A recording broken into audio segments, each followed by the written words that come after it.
लेकिन इस क्वेश्चन पे मुझे ग्रुप 5 से लड़ाई हो जाएगी। पैरासाइट डेंसिटी क्या होता है सर? पैरासाइट डेंसिटी का मतलब है कि किसी भी ह्यूमन के अंदर, ध्यान से सुनो, 4 स्पीसीज मैंने अभी आपको बताया। कौन कौन से बताया सर? जरा आप क्वेश्चन आपके स्क्रीन पर है सर, और आप क्वेश्चंस को देख सकते हो। क्वेश्चन क्या पूछ रहा है group? Which of the Plasmodium species infections require the estimation of parasite density? Plasmodium प्रजाति के किस संक्रमण के लिए परजीवी घनत्व का अनुमान लगाना आवश्यक है? आप में से बच्चे जो हैं वो क्वेश्चन का आंसर कीजिए, फिर मैं इसको एक्सप्लेन करता हूँ। Okay sir. रवि राजपूत लिखते हैं, अवि राजपूत लिखते हैं कि इस बार जिनके पास रजिस्ट्रेशन नहीं था फॉर्म भरने के टाइम उनको ज्वाइनिंग दे दी गई है एमपी में। बहुत बढ़िया इन्फॉर्मेशन। ये लगभग सबके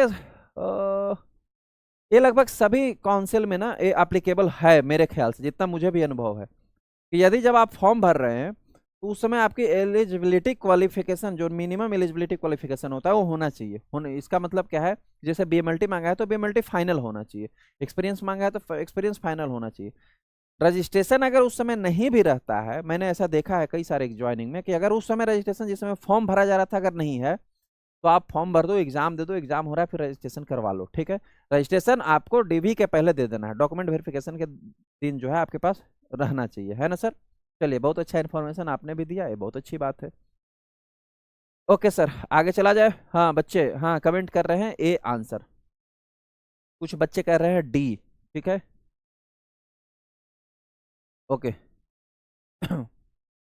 दीपा लिखते हैं डीएमएलटी 2023 में पास हूँ लेकिन लैब एक्सपीरियंस नहीं है, मुझे कंपटीशन की तैयारी करना है, मुझे कौन सी बैच ज्वाइन करना चाहिए? आप 3.0 ज्वाइन करो, लैब फाउंडेशन 3.0।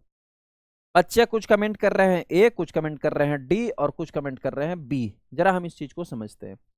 इस क्वेश्चन देखो, क्वेश्चन तो ग्रुप 5 में जो इस बार पूछा था ना, मेरा एकदम मेरे लायक क्वेश्चन पूछा, मेरा दिल खुश कर दिया। बच्चे भी जिस दिन एग्जाम देकर के आए थे उस दिन भी बोलते हैं आपने पढ़ाया बहुत सारा आया, लेकिन बस सोचने पे मजबूर किया। जब आप पढ़ाते हो ना लेक्चर में तो कैसे सोचने पे मजबूर हो जाते हैं आप लोग, उसी तरीके से क्वेश्चन ने भी सोचने पे मजबूर किया, और ऐसे ही क्वेश्चन पूछना है। हालांकि मैं इसकी बड़ी तारीफ कर रहा हूँ ग्रुप 5 की, लेकिन इस क्वेश्चन पे मुझे ग्रुप 5 के काउंसिलर से झगड़ा हो जाएगा। क्या हो जाएगा सर? लड़ाई हो जाएगा। क्यों लड़ाई हो जाएगा? क्योंकि इन्होंने क्वेश्चन क्या पूछा है कि विच प्लाज्मोडियम, किससे क्वेश्चन पूछा है सर? मलेरिया से क्वेश्चन पूछा है। मलेरिया का जो जीनस होता है, जो जीनस होता है उसको हम लोग प्लाज्मोडियम कहते हैं। क्या कहते हैं सर? प्लाज्मोडियम।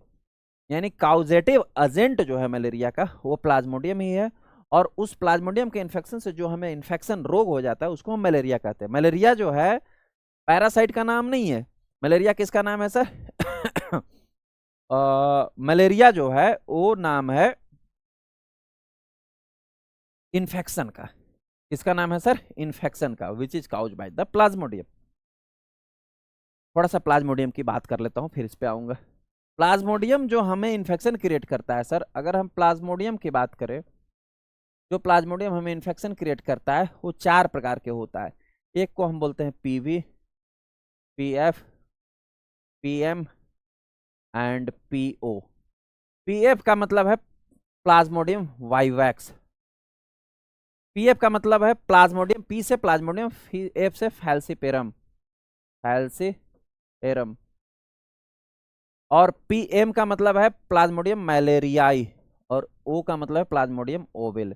ये 4 प्रकार के प्लाज्मोडियम होता है जो इन्फेक्शन क्रिएट करता है।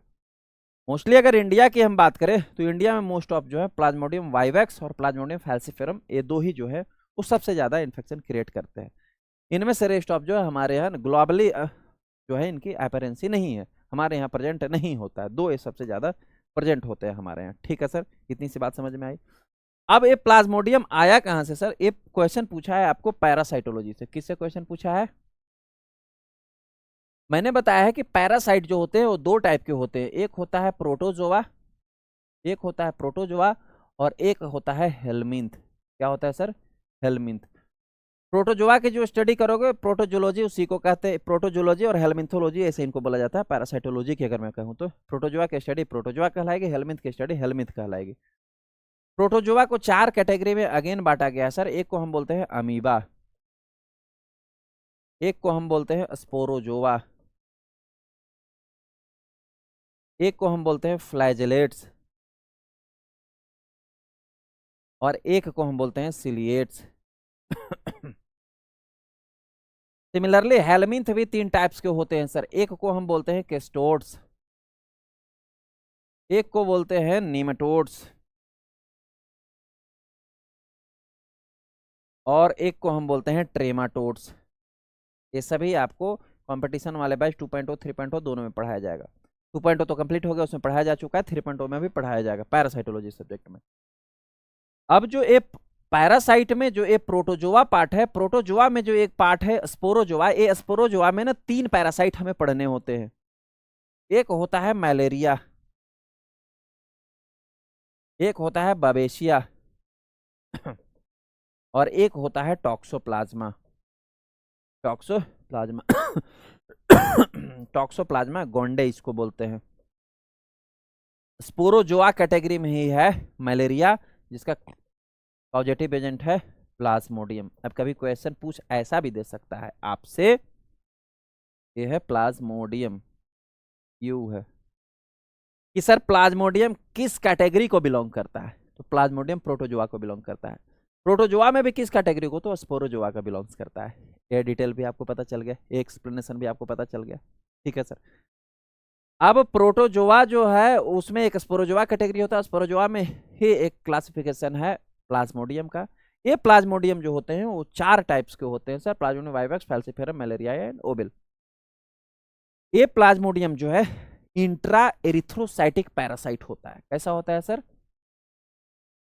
इंट्रा एरिथ्रोसाइटिक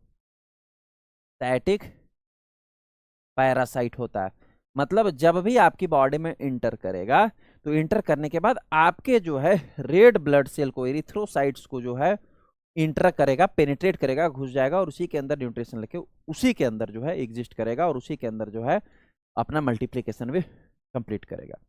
ये मलेरिया जो है प्लाज्मोडियम जो है हमारे ह्यूमन में स्प्रेड होता है फीमेल एनोफिलिस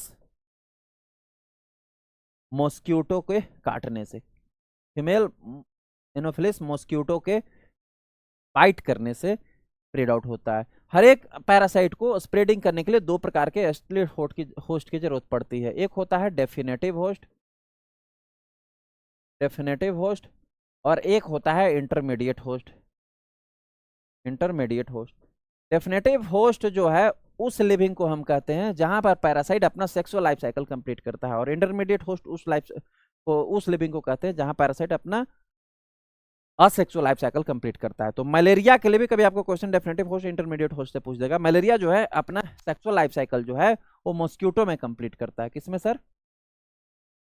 मॉस्किटो में। कौन सा mosquito sir? Female Anopheles mosquito जो है इसका डेफिनेटिव होस्ट है। क्योंकि यहाँ पर अपना सेक्सुअल लाइफ साइकिल जो है वो कंप्लीट कर रहा है, ठीक है। और डेफिनेटिव होस्ट जो है वहां जहां असेक्सुअल लाइफ साइकिल कंप्लीट होगा, असेक्सुअल लाइफ साइकिल कंप्लीट होगा। मलेरिया के लिए, ये मैं किसके लिए बता रहा हूं सर? मलेरिया के लिए या प्लाज्मोडियम के लिए कह लो, असेक्सुअल लाइफ साइकिल जो है वो ह्यूमन में कंप्लीट होता है। That's why humans are the intermediate host for the malaria and the female anopheles mosquitoes are the definitive host for the malaria। इतनी सी बात क्लियर हो गई आपको? होप सो समझ में आ गया होगा। ये डिटेलिंग आपको याद रखना है। अब हम आते हैं क्वेश्चन पे। मैंने क्वेश्चन के शुरू में यहाँ स्टार मार्क लगाया था और मैंने बोला था कि मैं ग्रुप 5 की बड़ी तारीफ कर रहा हूँ। वैसे क्वेश्चन भी बड़ी तारीफ, सारे क्वेश्चन उन्होंने तारीफ योग्य बनाए, बढ़िया क्वेश्चन बनाए, लेकिन इस क्वेश्चन पे मुझे ग्रुप 5 से लड़ाई हो जाएगी। इसलिए हो जाएगी क्योंकि इन्होंने पूछा हुआ क्या है कि कौन सा प्लाज्मोडियम की स्पीसीज है जिसका यदि इन्फेक्शन किसी को होता है तो उसके इन्फेक्शन होने के बाद जो है पैरासाइट के डेंसिटी हमें मापने की जरूरत है। पैरासाइट डेंसिटी क्या होता है सर? पैरासाइट डेंसिटी का मतलब है कि किसी भी ह्यूमन के अंदर, ध्यान से सुनो, किसी भी ह्यूमन के अंदर पर माइक्रोलीटर ब्लड, क्या सर? पर माइक्रोलीटर ब्लड में कितना कॉन्सेंट्रेशन पैरासाइट का प्रेजेंट है। क्वेश्चन ने पूछ रहे हैं कि कौन सा ऐसा प्लाज्मोडियम की स्पीसीज है। 4 स्पीसीज मैंने अभी आपको बताया। कौन कौन से बताया sir? PV, PF, PM and PO, vivax, falciparum, malaria and ovale. इन 4 स्पीसीज में से कौन सा ऐसा स्पीसीज है जिसकी यदि किसी ह्यूमन को इन्फेक्शन हो जाता है तो इन्फेक्शन होने के बाद उसकी हमें डेंसिटी नापनी होगी। हमें पहले पता लगाना होगा पर माइक्रोलीटर ब्लड कि कितना इन्फेक्शन है पर माइक्रोलीटर ब्लड में। अब एक क्वेश्चन है, अब थोड़ा सा इस बात को आप इलाबरेट कीजिए, समझिए कि ए डेंसिटी मेजरमेंट करने की जरूरत पड़ती ही क्यों है। सर ये केवल मलेरिया के ही कंडीशन में नहीं, हम वायरस के इन्फेक्शन के कंडीशन में भी, अनदर बैक्टीरियाज के इन्फेक्शन के कंडीशन में, या अनदर पैरासाइट के इन्फेक्शन कंडीशन में भी हम डेंसिटी मेजर करते हैं। एक्चुअल में किसी भी ऑर्गेनिज्म की, किसी के ह्यूमन के ब्लड में इन्फेक्शन में, ब्लड में प्रेजेंट इन्फेक्शन में के माइक्रो ऑर्गेनिज्म की डेंसिटी इसलिए मेजर करने की जरूरत पड़ती है कि इससे हमें पता चलता है कि कितनी कॉन्सेंट्रेशन या कितना हाई अमाउंट में जो है उसमें ब्लड का उस पेशेंट में ऑर्गेनिज्म का इन्फेक्शन प्रेजेंट है। अब यदि हम डेंसिटी निकाल लेंगे कि पर माइक्रोलीटर ब्लड कितना इन्फेक्शन प्रेजेंट है उस ह्यूमन में, तो उसके अकॉर्डिंग जो है आप ट्रीटमेंट पॉसिबल कर सकते हो, उसके अकॉर्डिंग जो है आप ट्रीट कर पाओगे उस पेशेंट को। हमें पता चल जाएगा अगर पर माइक्रोलीटर बहुत ज़्यादा मलेरिया का कॉन्सेंट्रेशन आ रहा है तो हम उसको डॉक्टर को ज़्यादा अमाउंट में उसको जो है मेडिसिन प्रोवाइड कराना होगा। बस ए डेंसिटी मेजरमेंट से, जैसे वायरल लोड वगैरह भी हम करते हैं ना, हेपेटाइटिस बी का वायरल लोड करते हैं कि कितना अमाउंट में वायरस का डीएनए प्रेजेंट है, आरएनए प्रेजेंट है, उससे हमें क्या पता चलता है कि कितना अभी इन्फेक्शन प्रेजेंट है ह्यूमन के ब्लड में या ह्यूमन के बॉडी में। तो मेरी लड़ाई इस बात से हो जाती इनसे, या हो गई है, या ऐसा कर सकते हो, मैं इस क्वेश्चन से इसलिए अनएक्सेप्टेबल हूं क्योंकि ऐसा कोई एक स्पेसिज, सिंगल स्पेसिज नहीं है जिसके आप डेंसिटी मेजर कर लो उसको ट्रीटमेंट की रिक्वायरमेंट है। हर एक स्पेसिज के डेंसिटी मेजर करनी चाहिए। अगर आपको स्पेसिफिक ट्रीटमेंट करना है, टारगेटेड ट्रीटमेंट करना है, कायदे से कहो तो ये क्वेश्चन इनवैलिड होना चाहिए। क्यों होना चाहिए? क्योंकि इन्होंने चारों स्पेसिज के नाम दे रखे हैं, फाल्सीफेरम भी, वाइवेक्स भी, ओवेल भी, मलेरियाई भी। तो कौन सी ऐसे स्पेसिज को आप जो है कमजोर मान रहे हो? हाँ, ये बात बिल्कुल करेक्ट है कि प्लाज्मोडियम फैल्सीफेरम जो है वो क्या है सर, वो इन्वेसिव होता है। इन्वेसिव का मतलब कि ये जो है सेरेब्रल मलेरिया क्रिएट करता है, क्योंकि जब इसका इन्फेक्शन ज्यादा दिन तक रह जाता है तो आपके ब्रेन तक जा सकता है ये पैरासाइट और आपको लेथल अफेक्ट यानी डेथ तक भी क्रिएट कर, घातक है। लेकिन ऐसा इसका मतलब ऐसा कतई नहीं कि पीएफ प्लाज्मोडियम वाइवेक्स बिल्कुल भी घातक नहीं है, उसकी डेंसिटी नहीं मेजर करनी चाहिए। इन्होंने क्वेश्चन का करेक्ट आंसर जो है ऑप्शन नंबर ए ही दिया, फैल्सीफेरम दिया है। सिवियरिटी के अकॉर्डिंग तो आपने देख लिया, उसको दे दिया, लेकिन ये कतई भी एक्सेप्टेबल नहीं है कि किसी एक ऑर्गेनिज्म का डेंसिटी मेजर किया जाएगा। मेजर जब किया जाएगा सर तो सभी का मेजर किया जाएगा, और वो मेजर इसलिए किया जाता है ताकि हम ये हम लोग पता लगा पाए, ये हम लोग बता पाए कि इस पेशेंट में कितना सीवियर इन्फेक्शन है और उसी सीवियरिटी के अकॉर्डिंग उसका ट्रीटमेंट होगा। अब थोड़ा सा बात जो है वो मैं आपको करना चाहूंगा डेंसिटी मेजरमेंट पे। क्या सर? डेंसिटी मेजरमेंट पे कि सर अभी मलेरिया की बात पूछा ना था ना, तो मलेरिया की डेंसिटी कैसे आप मेजर करोगे सर ब्लड में, है ना, जाहिर सी बात, ये भी तो आपको सीखना चाहिए। इतनी सी बात समझ में आई तो ये समझाऊंगा, कमेंट करके बताओ। रजनी यादव लिखते हैं साइड से no new registration allowed after 5 PM। ये हमें इसके बारे में पता नहीं है बेटा, इसके बारे में आप रजिस्ट्रेशन के लिए आप कांटेक्ट कीजिए जा करके पैरामेडिकल काउंसिल में। यहाँ तक क्लियर है? डेंसिटी वाले पे अब बताऊंगा आप लोगों को।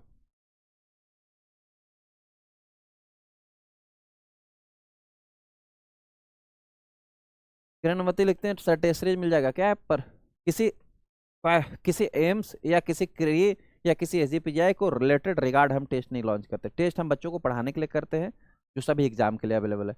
टेस्ट भी मिल जाएगा आपको।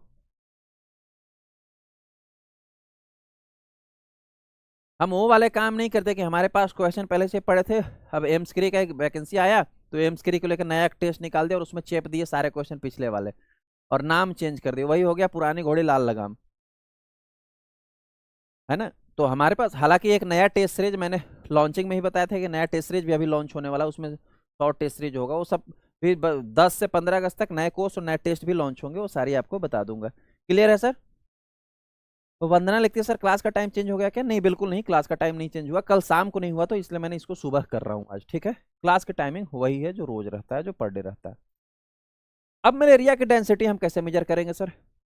सबसे फर्स्ट वन आपको मैंने बताया है मलेरिया के डायरेक्ट माइक्रोस्कोपी में कि 2 प्रकार के स्मेयर हम लोग बनाते हैं, थिन स्मेयर और थिक स्मेयर। तो मलेरिया के यदि डेंसिटी आपको मेजर करना है तो उसके लिए आप थिक स्मेयर बनाओगे। क्या बनाओगे सर?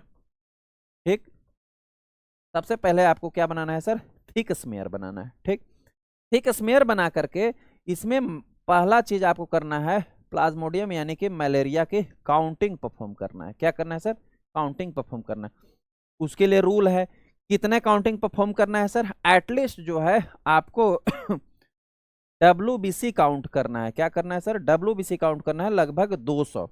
कितने WBC आपको काउंट करने हैं सर, एटलीस्ट 200 WBC काउंट करना है। उस 200 WBC में जितना मलेरिया की काउंटिंग आएगी XYZ,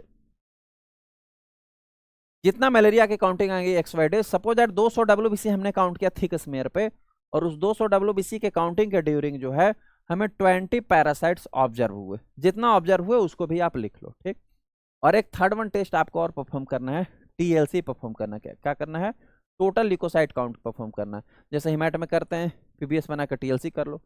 TLC आपने किया और सपोज दैट किसी भी इंडिविजुअल का जो है वो 8000 TLC आया। कितना आया सर, 8000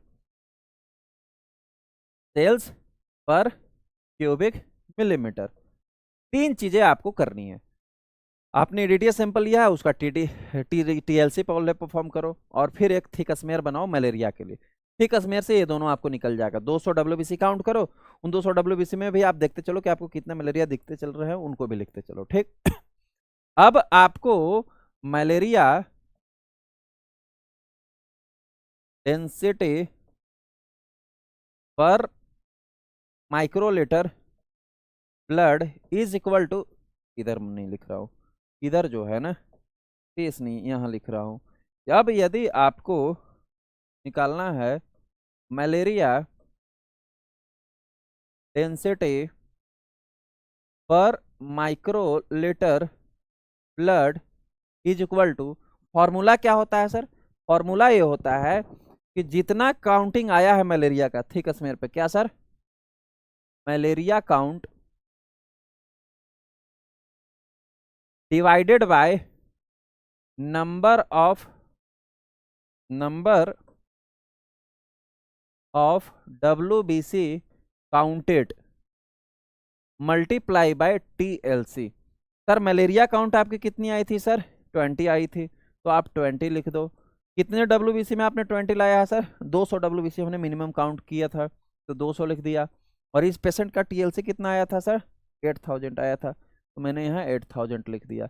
एक से 2 जीरो, एक जीरो 2 जीरो कट गया, दो एकम एक, दो दही 10, कितना आ गया sir, 10 × 80 is equal to 800 plasmodium per microlitre blood. ऐसे ही हम लोग जो हैं वो मलेरिया की डेंसिटी निकालते हैं, और यही क्वेश्चन पूछा। क्लियर हुआ आपको, समझ में आया सर कैसे निकालेंगे?